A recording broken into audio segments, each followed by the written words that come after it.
পারমাণবিক বোমা, যেটি মানব ইতিহাসের সবচেয়ে বিধ্বংসী অস্ত্র, যেটি নিক্ষেপে চোখের পলকেই একটি শহর বা সভ্যতা ধ্বংস হয়ে যেতে পারে। এই পারমাণবিক বোমা কতটা বিধ্বংসী হতে পারে তা দেখা গেছে দ্বিতীয় বিশ্বযুদ্ধে।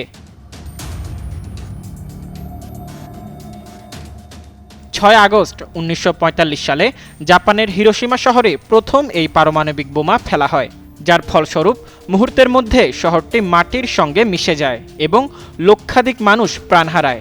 নিক্ষেপের মাত্র 3 দিন পর 9 আগস্ট জাপানের নাগাসাকিতে দ্বিতীয় বোমাটি ফেলা হয়, সেখানেও লক্ষাধিক মানুষ প্রাণ হারায়। সবশেষ এই বোমার কারণে 15 আগস্ট জাপান নিঃশর্তভাবে আমেরিকার কাছে আত্মসমর্পণ করে, যা আনুষ্ঠানিকভাবে দ্বিতীয় বিশ্বযুদ্ধের সমাপ্তি ঘটায়। লেস অয়েল অ্যাবজর্ব করে আপনার পরিবারকে রাখে হেলদি। ফুড গ্রেড ম্যাটেরিয়ালে তৈরি যমুনা কুকওয়্যার। এই পারমাণবিক বোমার কারণে জাপানের মতো একটি শক্তিশালী দেশ পিছু হটতে বাধ্য হয়।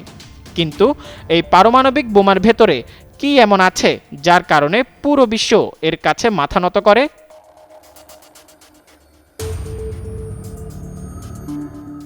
পারমাণবিক বোমার প্রধান উপকরণ হলো ইউরেনিয়াম। ভেতরে প্রধান উপাদান হিসেবে ইউরেনিয়াম 235 এবং প্লুটোনিয়াম 239 ব্যবহার করা হয়। এই উপাদানগুলোকে বলা হয় ফিসাইল ম্যাটেরিয়াল বা বিভাজনযোগ্য পদার্থ। এই ফিসাইল উপাদানকে সংকুচিত করার জন্য এর ভেতরে আরও ভয়ঙ্কর একটি কণা ব্যবহার করা হয়ে থাকে, যার নাম নিউট্রন।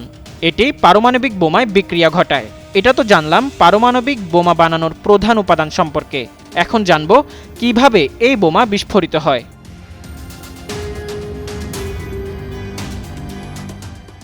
পারমাণবিক বোমা যখন নিক্ষেপ করা হয় তখন প্রথমে বাইরের সাধারণ বিস্ফোরকগুলো বিস্ফোরিত হয়। এতে এর ভেতরের ইউরেনিয়াম বা প্লুটোনিয়াম কোরটি প্রচণ্ড চাপে সংকুচিত হয়ে সুপার ক্রিটিক্যাল অবস্থায় পৌঁছায়। এরপর সংকুচিত অবস্থায় একটি নিউট্রন কণা পরমাণু নিউক্লিয়াসকে আঘাত করে, ফলে সেটি ভেঙে যায় এবং নতুন নিউট্রন বের হয়। এই নিউট্রনগুলো যখন অন্যান্য পরমাণুকে ভাঙতে থাকে তখন এর ভেতরে তেজস্ক্রিয় ভারী ধাতু অর্থাৎ উচ্চ পারমাণবিক ভর ও ঘনত্ব সম্পন্ন এমন মৌল, যা থেকে স্বতঃস্ফূর্তভাবে ক্ষতিকর তেজস্ক্রিয় রশ্মি যেমন আলফা, বিটা, গামা নির্গত হয়। তখন এর প্রভাবেই বোমাটি বিস্ফোরিত হয়।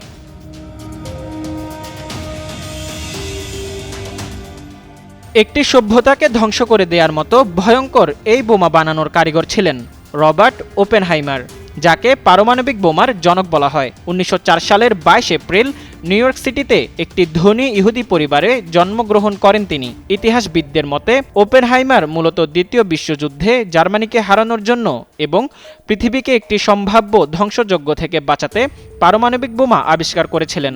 1967 সালের 18 ফেব্রুয়ারি 62 বছর বয়সে মৃত্যুবরণ করেন পারমাণবিক বোমার জনকখ্যাত এই বিজ্ঞানী। মোজাম্মেল পায়েল, যুগান্তর নিউজ।